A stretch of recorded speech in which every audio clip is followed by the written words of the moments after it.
Olá, professor! Olá, professora! Não tinha como começar diferente essa live hoje. Olá, Rosângela, tudo bem? Tudo bem, tudo bem. Que delícia estar aqui contigo hoje, viu? Olha, eu estava conversando com você um pouquinho antes da live, assim, eu estou mesmo, assim, muito feliz de estar aqui contigo hoje. A Rosângela é uma das profissionais que fez parte, né, primeiro do PCN em Ação, né, Rosângela? E depois do Profa, esse projeto incrível que teve um impacto e uma importância na formação de professores alfabetizadores de toda uma geração. Né? Projeto esse que eu fiz parte como formador. Né? Essa semana eu estava vendo, não lembro se foi na sua timeline ou se foi na timeline da Rosaura, algum post com uma cena que tinha uma foto sua dos vídeos do Profa. E aí, assim, foi bem na semana que a gente ia conversar, me veio uma sensação boa, nostálgica, e ao mesmo tempo, assim, pensando, né? Há 20 anos atrás eu te acompanhava por um material de vídeo e hoje estamos aqui batendo papo, assim. Que prazer, que honra, que alegria de estar aqui contigo. E eu já quero começar o nosso papo te agradecendo, né? Te agradecendo não só pela oportunidade de estar aqui hoje, mas por toda a sua trajetória, por tudo aquilo que você, junto com essa equipe de profissionais, fez por nós, professores e professoras de todo o país, viu? Assim, o impacto desse trabalho, ele reverbera até hoje conosco. Então, assim, de verdade, muito obrigado, tá bom? E só um detalhe, falei com a Rosaura essa semana, e a Rosaura falou assim, você cuida bem da minha amiga lá hoje, hein? Então, eu tenho essa tarefa também de cuidar bem de você aqui hoje. Tá joia, Rosângela? Tá bom. Ela me maltrata, viu, Ronaldo? Porque quando eu Ah, é? dei aquele vídeo para ela que ela tinha pedido, e eu fiquei de capa, né? Calhou de eu ficar de capa. Aí eu disse, olha, eu era mocinha. Ela disse, não, há 20 anos você já não era uma mocinha. É triste, mas 20 anos é muito tempo. É bastante tempo, né? E é interessante como que a organização desse material proposto, ele ainda está vivo, está aí. Né? Eu estava conversando com a Rosaura exatamente sobre isso, assim, o quanto que a gente precisa ainda recuperar esses textos. Não é porque a Secretaria de Educação fizeram essa formação há 20 anos atrás que essa formação não precisa ser revisitada, não precisa novamente estar presente, porque muitos profissionais se aposentaram, não estão mais na rede, as redes se renovam e essa discussão precisa estar ainda presente. Então a gente está aqui hoje com Rosângela Veliago, que vai discutir conosco a prática da produção de textos e o ensino remoto. A Rosângela é coautora da coleção de livros didáticos de língua portuguesa, Projeto Presente, da editora Moderna, é autora de publicações na área da educação, integrante da equipe de formadores e colaboradores dos PCNs em Ação e do PROFA, Programa de Formação de Professores Alfabetizadores. Rosângela, é um prazer, é uma honra estar aqui contigo hoje. Né? Eu vou passar a palavra para você, né? E vai ser um prazer estar contigo aqui essa noite, tá bom, minha querida? Obrigado de novo. Bom, gente, eu também é um prazer poder conversar aqui com vocês, conversar com o Ronaldo, saber dessa história do Ronaldo. De fato, a minha história profissional foi marcada pelo Profa, né, de uma maneira muito importante. Na verdade, eu e a Rosaura, que somos duas das pessoas que compõem a equipe, a gente já trabalhava junto, mas o Profa foi uma experiência incrível, uma oportunidade incrível de aprender, de conhecer a realidade da escola pública brasileira. Eu digo que eu só não conheci o Amapá e o Acre, eu conheci todos os estados, e eu brincava que a gente tem muita diferença, mas a escola é quase uma unidade nacional, é o que nos organiza, né? Apesar de tão diferentes em realidade são diferentes, com práticas muito parecidas. E, de fato, acho que o Profa é um material que ainda está vivo, né? É um material que ainda a gente tem muito que aprender com ele. De fato, a gente aprendeu outras coisas nesses 20 anos, obviamente, né? Que bom que a gente aprendeu outras coisas que complementam aquilo que a gente põe, aquele material do Profa, certamente, mas o material do Profa continua ainda atual, né?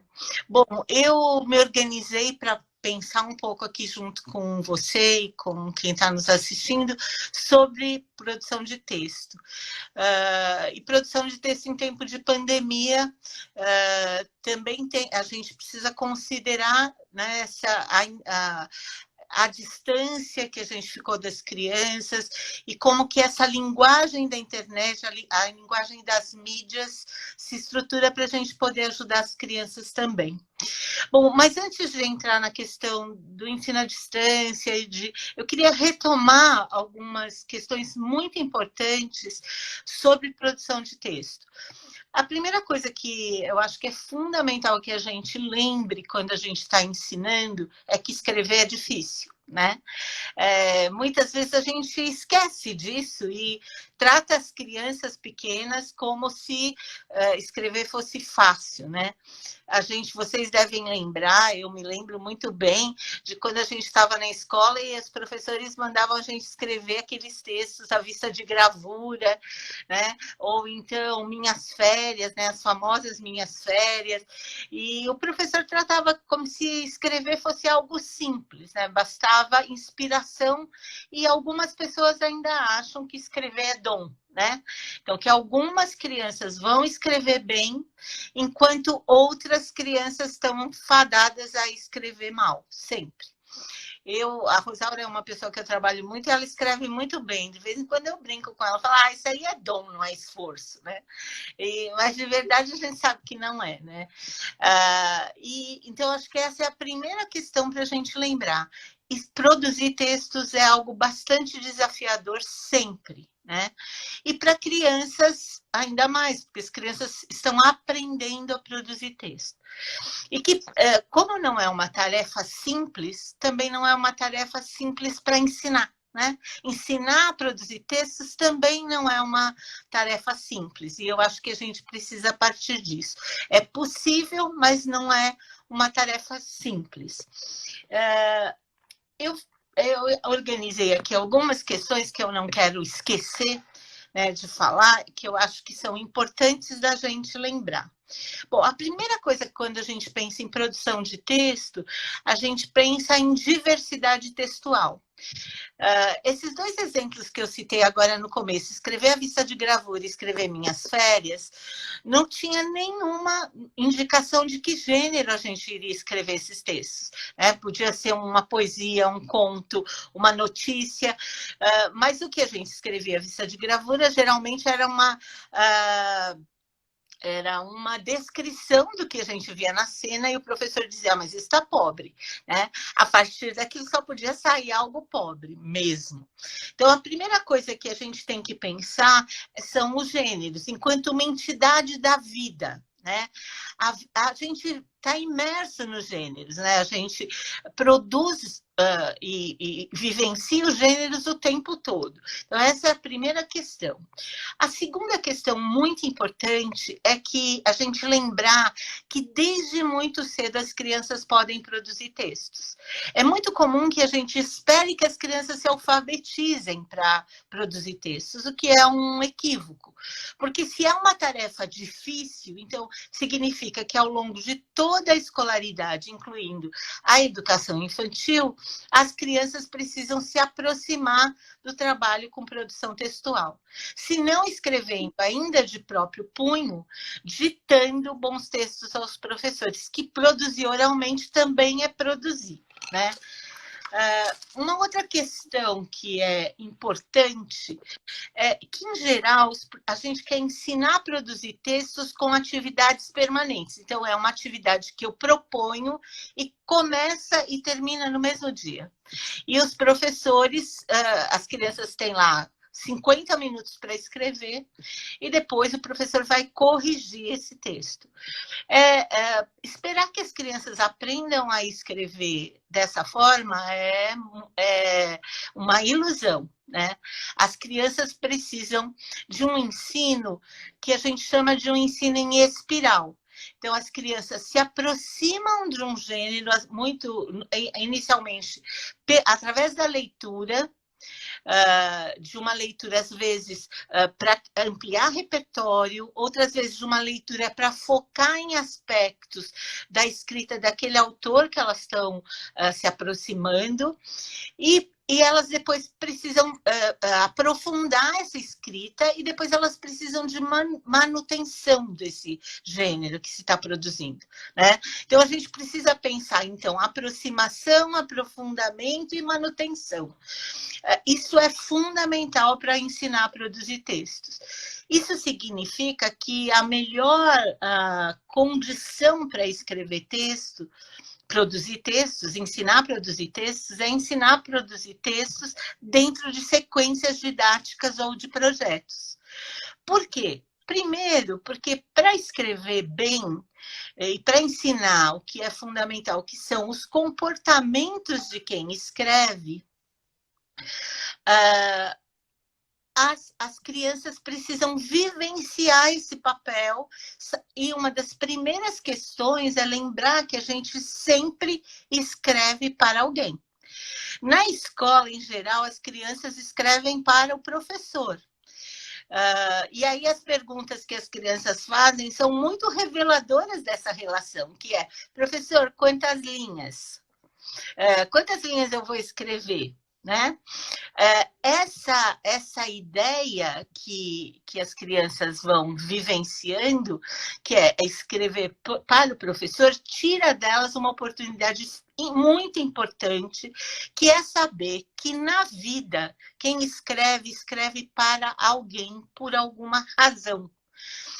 O que parece óbvio para os adultos não é óbvio para as crianças. Então, as sequências didáticas e os projetos, eles criam a possibilidade da criança começar a produzir seu texto sabendo quem é o seu interlocutor, para quem ela está escrevendo.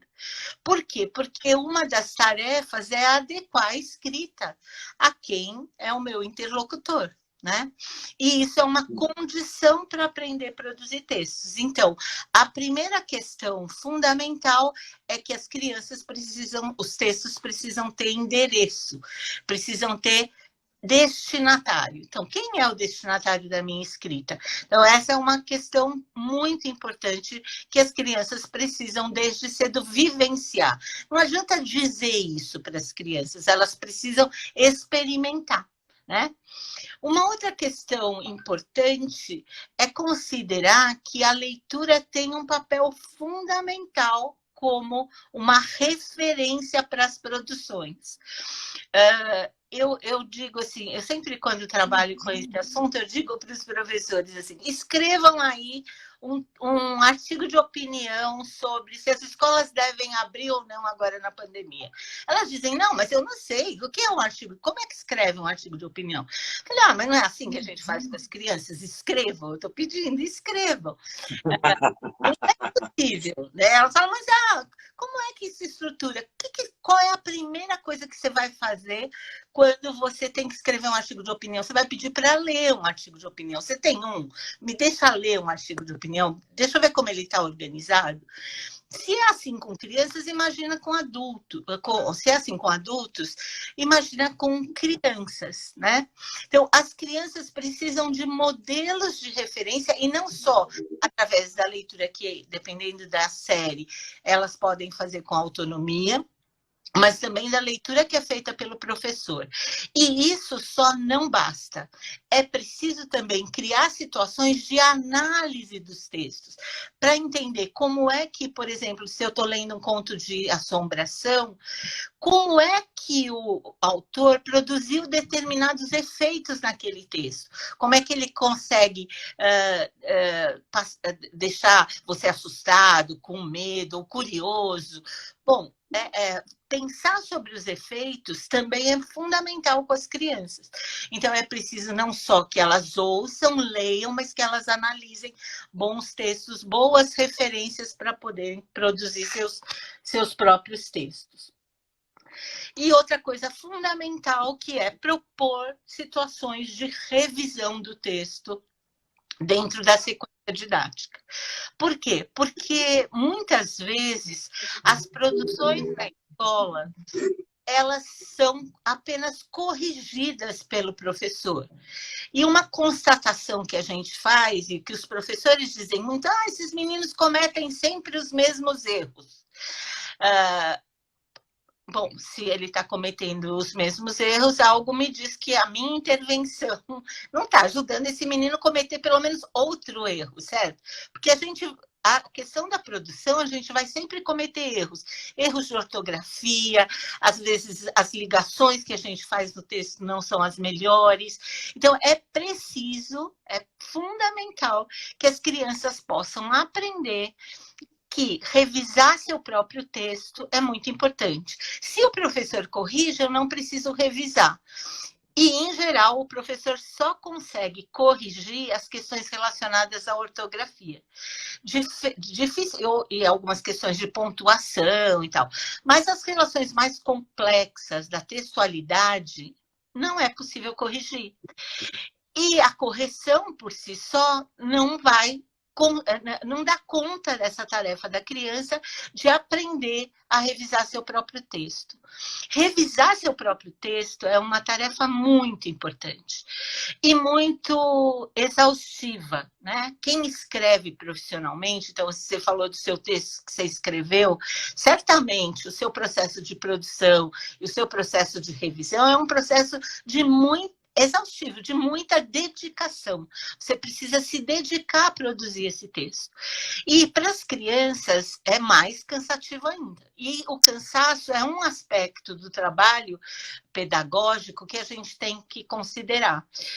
Eu gosto muito da Anne-Marie Chartier quando ela diz que o cansaço das crianças precisa ser considerado, né? É muito comum que a gente vá trabalhando numa sequência de produção, nos momentos de revisão, as crianças digam, eu não quero mais escrever esse texto, eu quero me livrar disso. Mais ou menos como eu, quando estou aqui produzindo texto didático, por exemplo, eu fico pensando, não, já tá bom, chega, não quero mais, deixa agora para um revisor profissional. Mas é preciso ajudar as crianças a produzirem e revisarem seu próprio texto, dando algumas condições que a gente tem hoje por conta das mídias e por conta dos objetos onde a gente produz texto.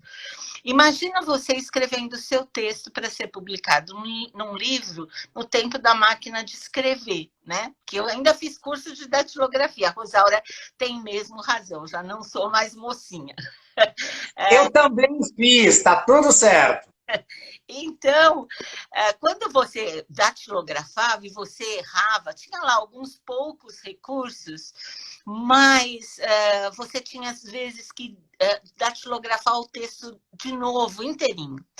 Hoje, a gente, no computador, a gente tem uns recursos incríveis de recorta, cola, né? Insere, tira aqui, cola ali, tira para o lixo, deixa salvo em um outro arquivo que depois você pode recorrer. É preciso dar às crianças, ainda que a gente não possa usar da tecnologia, que crianças pequenas nem sempre usam os computadores com facilidade, é fundamental que a gente crie condições para que as crianças possam usar esse recurso. Por exemplo, dizendo para elas, não escrevam no verso a primeira versão do seu texto. Por quê? Porque se você precisar inserir um pedaço, você recorta, cola numa outra folha e continua escrevendo. Porque essa ideia de que os meninos têm que fazer um monte de versões e sempre copiando, não ganha nenhum adepto. As crianças começam a falar, posso escrever menos para ter que corrigir menos, para ter que revisar menos. Porque eu brinco que criança não é tonta, é só criança. Eles vão arrumando recursos muito inteligentes para se livrar de tarefas que são, às vezes, muito exigentes, e muito exigentes do ponto de vista motor, do ponto de vista da concentração. Então, eles começam a escrever menos, porque eles pensam, bom, se ela vai revisar, me fazer revisar esse texto, se eu escrever um montão, eu vou ter um trabalho insano, então eu vou escrever pouquinho. E isso são saídas muito inteligentes que as crianças vão encontrando. E é preciso que a gente pense, então, como é que a gente vai trabalhar com esses processos de revisão, que são fundamentais para serem ensinados às crianças. Você quer falar? Rosângela, você estava falando, eu estava lembrando da minha prática como professor, que colocava as crianças para produzir textos. E eu também fui percebendo isso, que na medida em que você pede para revisar um texto inteiro, as crianças cansavam e começavam a produzir textos cada vez menores. E eu me sentia meio que tolhendo a criatividade e a possibilidade de escrita dessas crianças. E aí eu fui organizando um caderno de produção de texto com as crianças, em que eu combinava que eu olharia, no mínimo, entre um ou dois parágrafos do texto, e para mim, eu ia acompanhando esses parágrafos, e é óbvio que eu lia o texto inteiro, fazia algumas indicações, nunca de maneira direta, a gente tinha um código de correção que a gente anotava lá do lado para que as crianças pudessem procurar, né? E eu, como professor, eu ia vendo se ao longo do ano letivo, se alguns dos problemas que o texto apresentava iam sendo sanados ou não. Mas eu não tinha, eu fui aprendendo a abrir mão daquela neurose do texto perfeito na primeira revisão, correção da criança. Sim, isso é fundamental, né? Estabelecer esses acordos com as crianças para mantê-las animadas, né? Porque uma das questões para produzir texto, você precisa ter um certo fôlego, né? De rever, de reescrever. Agora, uma das questões que torna isso uma tarefa um pouquinho menos complexa, é quando as crianças têm clareza de que aquela escrita vai circular socialmente, que ela vai ser lida por outras pessoas, que tem um destino para aquela produção.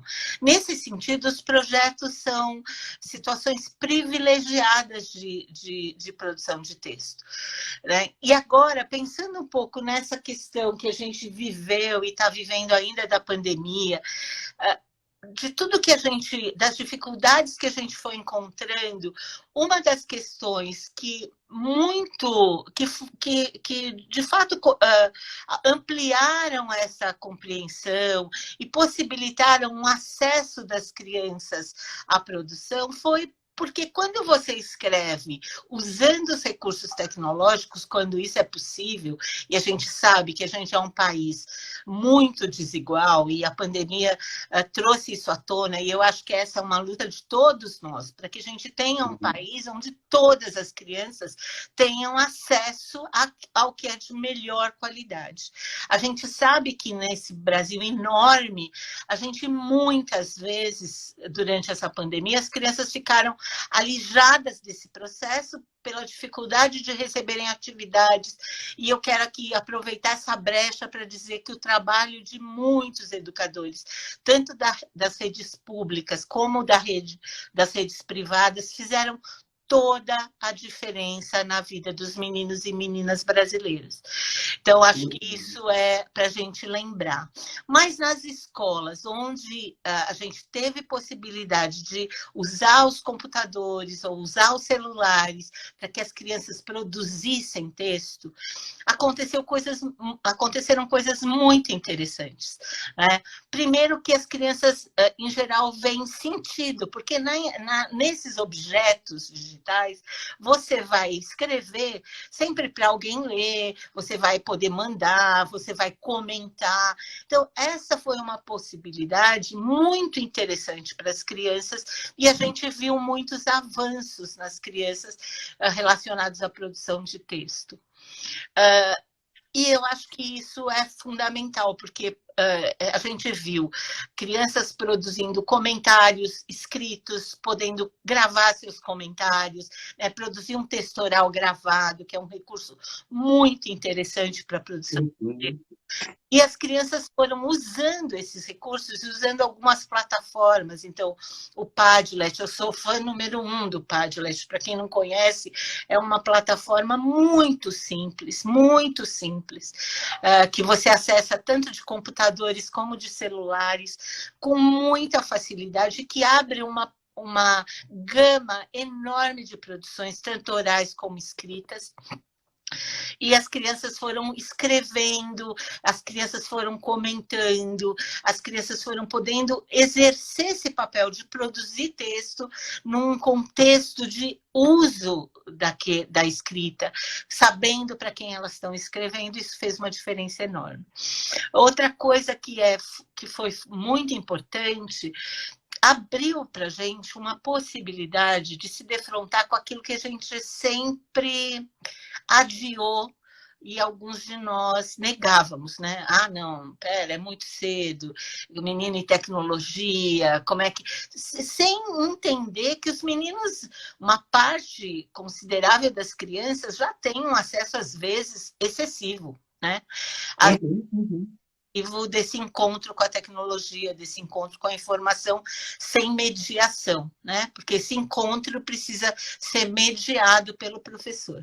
Mas como a gente não tinha outra forma, outro jeito de conduzir, a gente foi encontrando nessas plataformas oportunidades de produzir escritas num contexto muito favorável. Então, acho que esse foi um ganho para as crianças. É óbvio que esse encontro ele precisa ser mediado, né? Não é o fato dele existir a possibilidade que ele não precise de mediação. Mas isso foi uma oportunidade única da gente encontrar esses recursos e começar a lidar com eles sem tanta resistência. Eu estou falando dessa resistência porque eu mesmo resisti. Falar, não, agora não, mas depois você aprende, né? Como se a gente não pudesse aprender. E a gente foi aprendendo a lidar com esses recursos.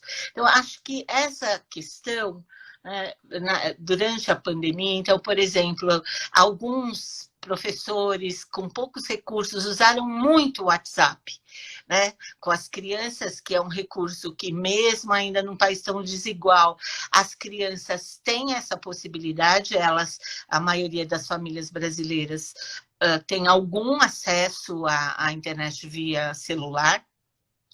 E muitas professoras usaram o WhatsApp para que as crianças escrevessem comentários, para que as crianças produzissem textos orais que seriam grafados pela professora. Então, isso abre possibilidades muito interessantes, que eu acho que a gente precisa agora, no momento que a gente vai retornar para a escola, a gente precisa pensar, bom, quais desses recursos a gente vai incorporar no trabalho com produção textual com as crianças. Acho que a gente descobriu isso. Acho que tem uma questão, de maneira geral, é que quando a gente está ensinando a produzir, a gente precisa ensinar os comportamentos de quem escreve. E esses comportamentos são conteúdos. E se são conteúdos, significa que eles precisam ser ensinados. Tudo que é conteúdo precisa de ensino, né? Não é por geração espontânea que os meninos vão aprender esses comportamentos de quem escreve. Uma das dificuldades que a gente tem, né, em ensinar esses comportamentos de quem escreve é que, apesar de a gente ser a profissão da palavra oral e da palavra escrita, muitos de nós resistimos a escrever, né? Eu brinco que quando eu dou um curso e eu falo assim, tem que fazer uma síntese, as pessoas brigam para não escrevê-la. Não é verdade, eu quero escrever hoje assim. E somos professores, né? E somos os que usamos a palavra para nos comunicarmos.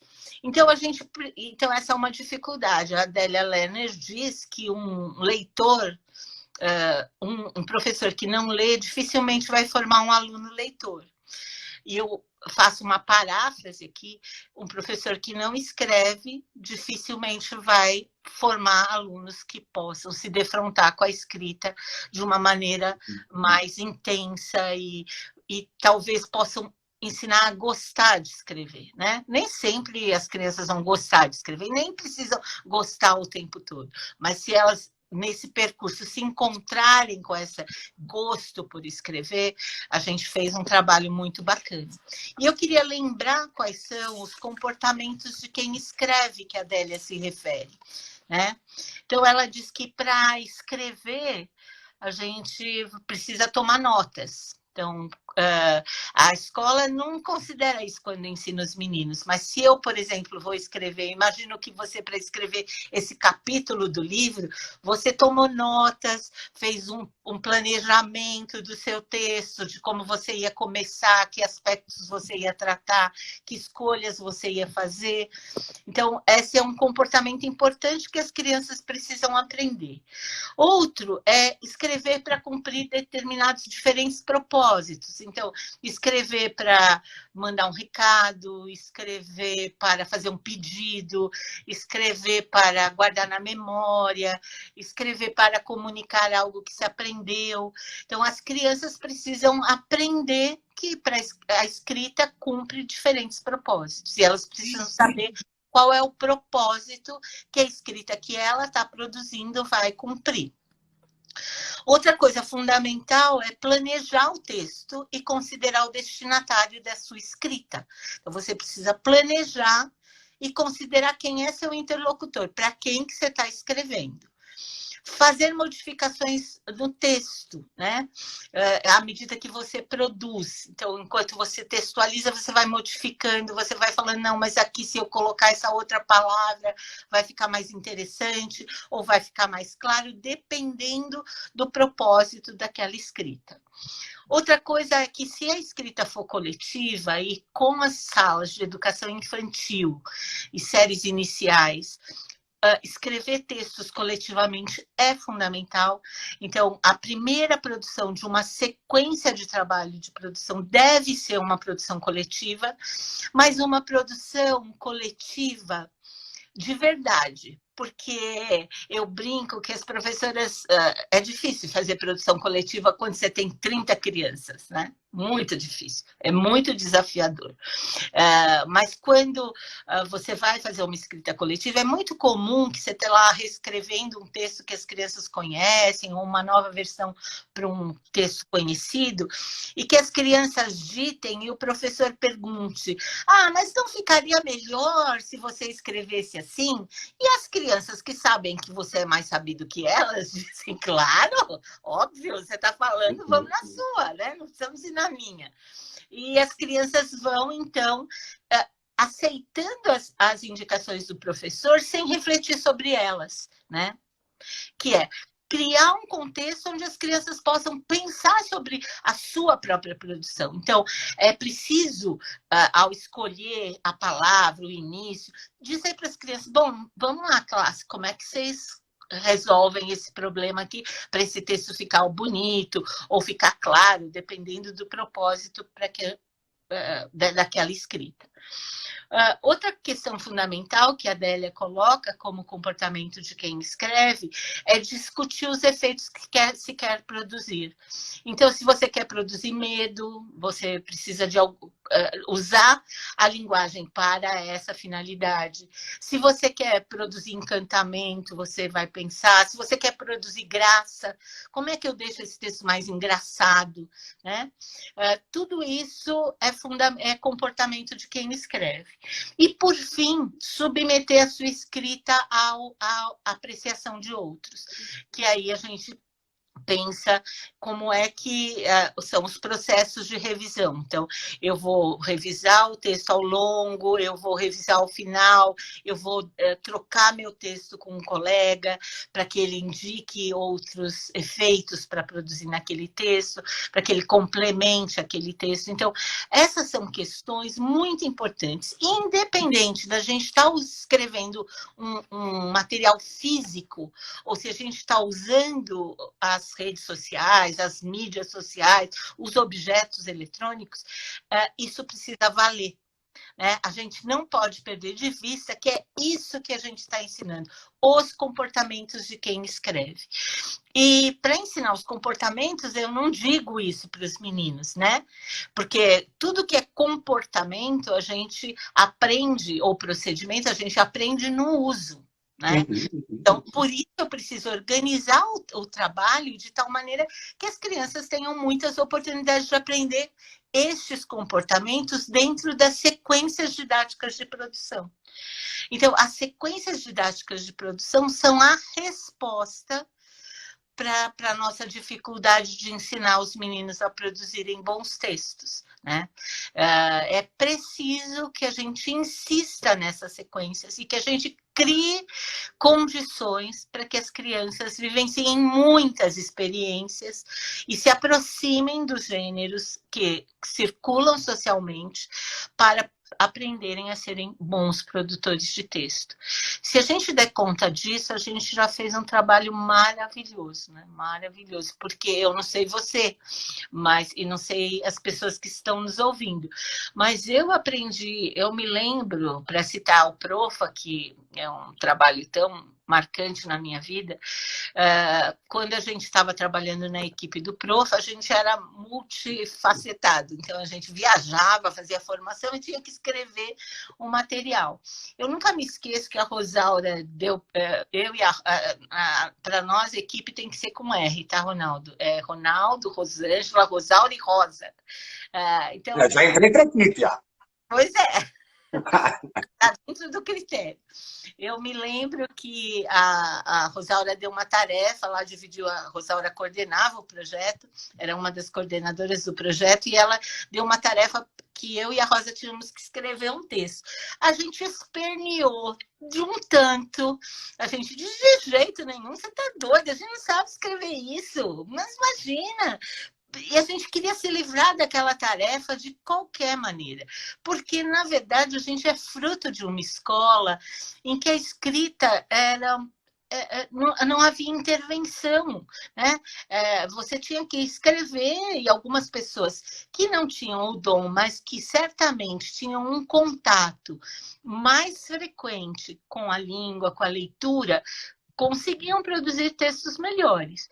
E quem tinha menos acesso aos textos, aos livros, à leitura e à produção, tinham menos condição.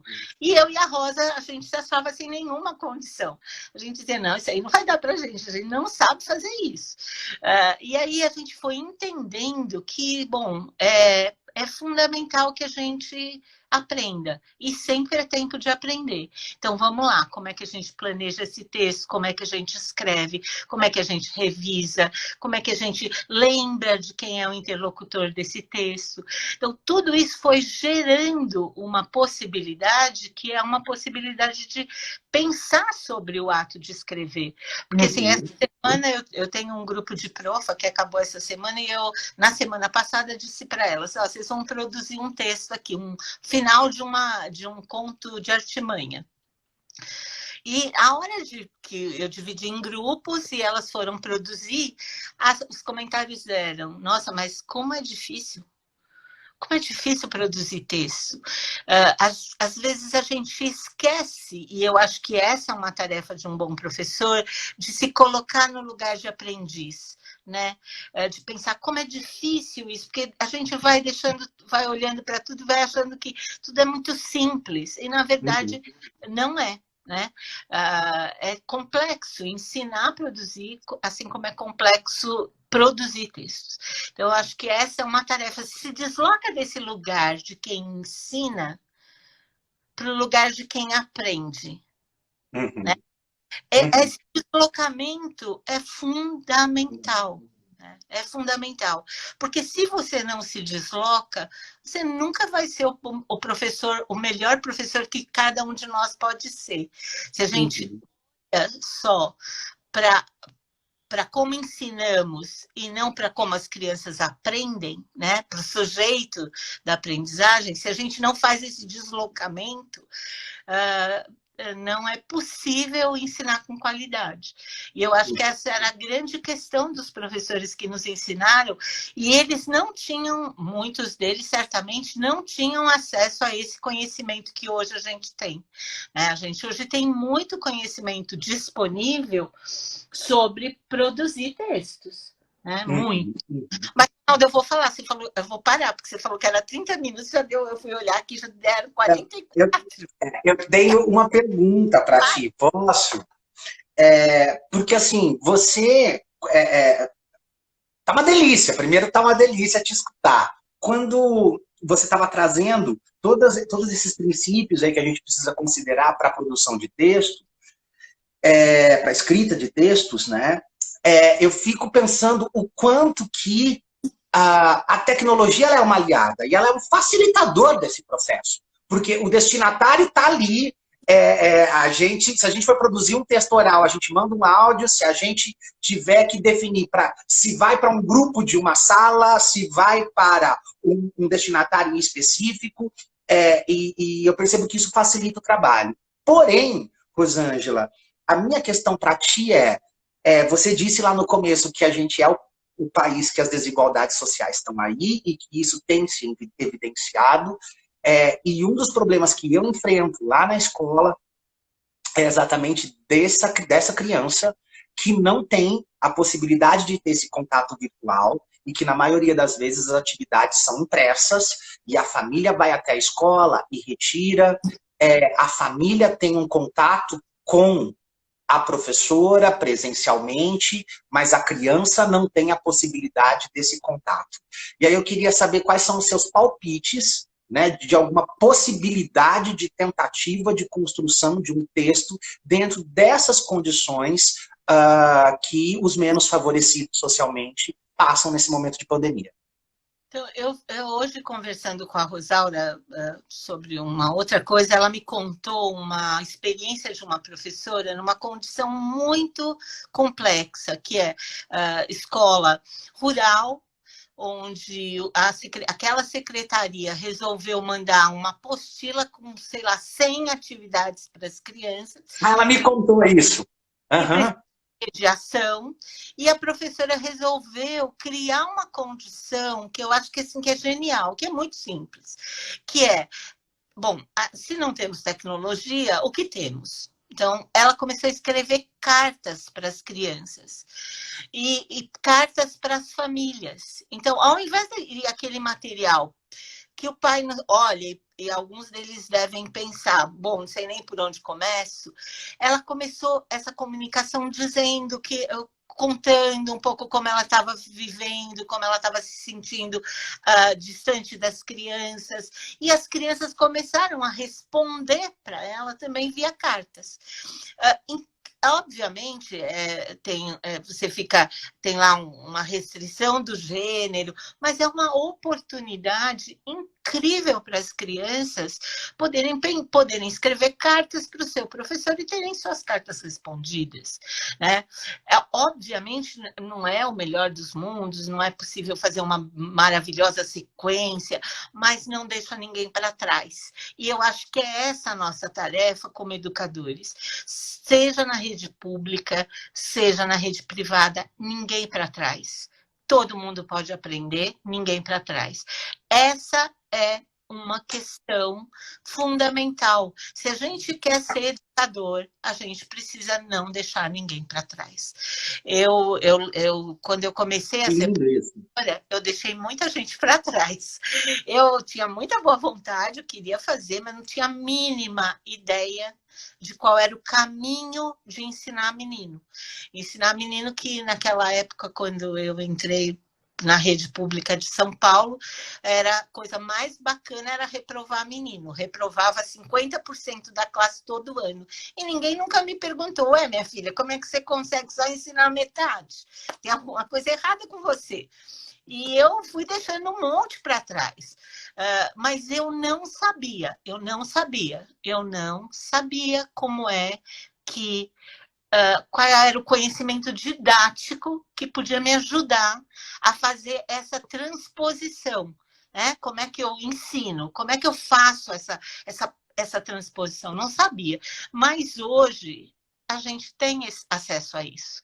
E tem muita gente bacana pensando coisas incríveis, tanto na rede pública quanto na rede privada, né? Então, acho que essa é a nossa tarefa. Então, não tem tecnologia. Com a tecnologia é possível fazer muitas coisas. E, por exemplo, uma coisa que a gente fez com a tecnologia foi trabalhar com criança pequena de primeiro ano em grupos separados, em salas separadas. Então, vocês vão produzir em duplas, vocês vão produzir em trios. A gente usou tudo que a gente podia. Mas se os meninos de escola pública não têm esse acesso, a gente precisa pensar. Então, vamos escrever cartas, vamos escrever cartões postais, vamos escrever recados no WhatsApp, porque esta condição de colocar as crianças no rumo. Ok, não vamos trabalhar as fábulas que a gente queria, mas a gente pode continuar lendo para os meninos, mandando áudios de WhatsApp para os meninos. A gente tem que encontrar um caminho. E é possível pensar essas entradas com as crianças, considerando a realidade que elas vivem. Eu tenho acompanhado uma professora, também de rede pública, que fez esse curso comigo do Profa. É o Profa, que a Rosaura inventou um nome, que era o Profa 20+, que era o Profa depois de 20 anos. E aí ela é uma professora de rede pública, a Luciana, que foi encontrando fórmulas de fazer com os meninos de não deixar nenhum para trás. Então ela não conseguia, muitas vezes, encontrar com as crianças, mas ela tinha o WhatsApp das famílias e ela ia conversando com as crianças e fazendo propostas que as crianças produzissem textos que sabiam de memória, textos que elas conhecem, que não nem sempre nesta condição e nesta desigualdade a gente vai conseguir fazer as melhores propostas. Eu acho que a gente tem que escolher 2 caminhos. Um é lutar para que todas as crianças tenham o mesmo direito, né? Essa é uma luta de quem é educador. Quem não quer lutar por isso precisa mudar de profissão. Essa é a condição. Né? Você vai fazer outra coisa, meu amigo, acha uma outra coisa aí você fazer que você vai fazer melhor. Mas se você quer ser educador, você tem que lutar para que não deixar ninguém para trás. Então você vai pensar como é que você vai ajudar esses meninos nessas condições reais que eles vivem, que não são as condições que a gente inventou para a escola, nem inventou para os meninos. Os meninos são de carne e osso, encarnados. Tem meninos pobres, meninos cegos, meninos surdos, meninos, e todo mundo pode aprender. E todo mundo pode aprender a produzir textos. Agora, esse caminho, obviamente, na escola pública, a gente tem que lembrar que tem sido muito, mas muito mais difícil para os professores, muito mais difícil. As escolas privadas, que abriram mão de ficar 4 horas na frente da tela com os meninos, porque isso, algumas escolas escolheram esse caminho, e encontraram outros recursos, os meninos ganharam um monte de possibilidades, né, que não estavam no jogo, que os meninos não aprenderiam se não houvesse pandemia. Mas os meninos menos favorecidos, né, da nossa sociedade tão desigual, ficaram à margem. E alguns professores pensaram formas. A gente viu no jornal professora que fazia as lições e pendurava num varal. Essa ideia de não deixar ninguém para trás, seja produzindo texto, seja lendo, não importa, seja na matemática, é o que deve guiar as nossas escolhas. Então, é possível cartas, é possível mandar áudio de conversando, estabelecer conversas quando isso é possível, e saber que a gente vai ter aí um tempo que a gente vai precisar reencontrar com essas crianças e reorganizar o ensino, porque o centro do ensino não é o conteúdo. Essa é uma ilusão. O centro do ensino é o sujeito. Então, a gente vai ter que encontrar com o sujeito e pensar assim, quem é esse sujeito que está aqui? Como é que eu organizo meu trabalho de produção de texto, de leitura, com esse sujeito encarnado? Eu brinco, às vezes, que a gente gostaria de sujeitos não encarnados, mas sujeitos não encarnados estão mortos. Então, não é um bom encarnado. Genial, genial. Rosângela, A gente tem alguns minutinhos, mas eu preciso fazer a última pergunta. Você pode ir breve nela, que tem tudo a ver com o que você está dizendo agora, porque assim, eu tenho acompanhado um processo, né, nesse fechamento de semestre, porque agora tem que avaliar, tem que gerar nota, tem que, enfim, fechar o ano letivo, as pessoas preocupadas em fazer sondagem à distância, colocar qual é o nível, se teve avanço ou não teve avanço, enfim, num modelo que ainda é o presencial. Né? E a gente está vivendo hoje uma outra realidade. Eu só queria ouvir de ti, assim, quais são os princípios para uma avaliação de produção textual que você considera importante nesse momento de pandemia? Bom, isso vai variar muito da condição que cada escola, de cada sujeito e tal. Agora, a avaliação, nesse momento, ela vai servir basicamente para a gente replanejar, certo? Porque não é para dizer para o menino que nota ele vai ter, porque isso pouco importa no atual momento, certo?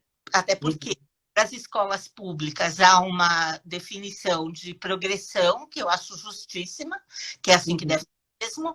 Para as escolas particulares é possível reter um aluno, mas você vai ter que pensar muito bem, né? Porque quando você retém um aluno, você não pode só avaliar o aluno, né? Você tem que avaliar seu ensino. Então, é casado, né? Avaliação de ensino e aprendizagem. Então, acho que o que é possível, dependendo das condições, é possível fazer uma análise muito muito restrita, você tem uma produção inicial que você avaliou como é que o menino sabia, fazer uma comparação do que é como é que esse menino avançou, que aspectos você vai poder ajudar, porque, na verdade, a avaliação agora tem que servir para a gente replanejar, ponto, certo? Porque os meninos fizeram o que é possível, os professores, muitas vezes, fizeram o que é possível, o melhor possível. Eu acho que a gente, como professor, esse ano deu show. A gente mostrou que a gente é bom mesmo nesse negócio, a gente sabe quer trabalhar bonito, né? Mas a gente precisa pensar agora, acho que o que mais importa é olhar a avaliação no sentido da reconstrução, né? Da reconstrução do planejamento seguinte, que a gente nem sabe se será presencial ou se será ainda por um tempo misto, né? A gente, tudo indica que a gente ainda não tem. E aí, assim, para fazer uma avaliação mais precisa, você precisa olhar para as características daquele gênero, porque é muito comum que o professor avalie a produção das crianças pelo uso correto de ortografia. Se ele escreveu de maneira ortográfica, está ótimo, principalmente nas séries no terceiro, no quarto e no quinto ano. Então, acho que essa ideia, acho que tem que nortear. Bom, você precisa comparar essas avaliações, precisa pensar o tanto que você investiu nisso. Se você investiu mais, você vai poder ter uma avaliação mais precisa das produções das crianças. Algumas crianças estão voltando para a escola e você tem uma oportunidade de ver de perto, né, como é que as crianças estão produzindo, porque a gente sabe que a gente viveu de tudo nesse tempo, né? Outro dia eu estava conversando com uma professora e ela disse: a produção está linda, mas não foi feita pela criança, foi feita pelo pai. Foi feita pela família. Então, também tem isso. Eu digo, tudo bem, gente, todo mundo fazendo o que é possível nesse momento, ok, vamos em frente. E eu acho que, assim, a única coisa que as crianças têm que levar desse tempo é que elas são capazes, que elas são competentes, à distância, presencialmente, elas são competentes. É isso que as crianças têm que levar para o resto da sua vida, porque isso é a chave para seguir aprendendo. Só segue aprendendo quem confia no seu aprendizado. É isso. Que lindo, Rosângela, que lindo. Obrigado. Imagina, eu que agradeço.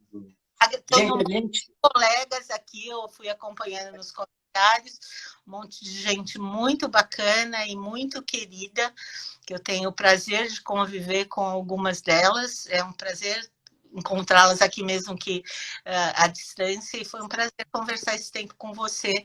Fico à disposição sempre que precisar, e a gente vai aí junto, fazendo desse país um país mais justo e mais digno de todos, para todas as crianças. Eu acho que é essa a tarefa. Tá certo. Gente, eu queria agradecer de novo, Rosângela. Que prazer, que honra, que alegria estar aqui contigo, né? Pessoal, só agradecer a presença também de todos e todas vocês aqui com a gente nessa live. Rosângela, eu queria te agradecer não só pela live de novo, mas te agradecer por, imagina, te agradecer por todo um trabalho e por toda uma dedicação que tem marcado tantas vidas e que marcou também a minha. Tá bom, minha querida? Eu que agradeço. Obrigada. É sempre bom trocar. Foi uma delícia estar aqui contigo, viu? Pessoal, boa noite. Rosângela, boa noite. Até a semana que vem. E a gente se encontra. E se logo, logo, se possível, a gente se dá um abraço. Sim. Certo? Tchau, tchau, Rosângela. Tchau, pessoal. Até a semana que vem. Tchau.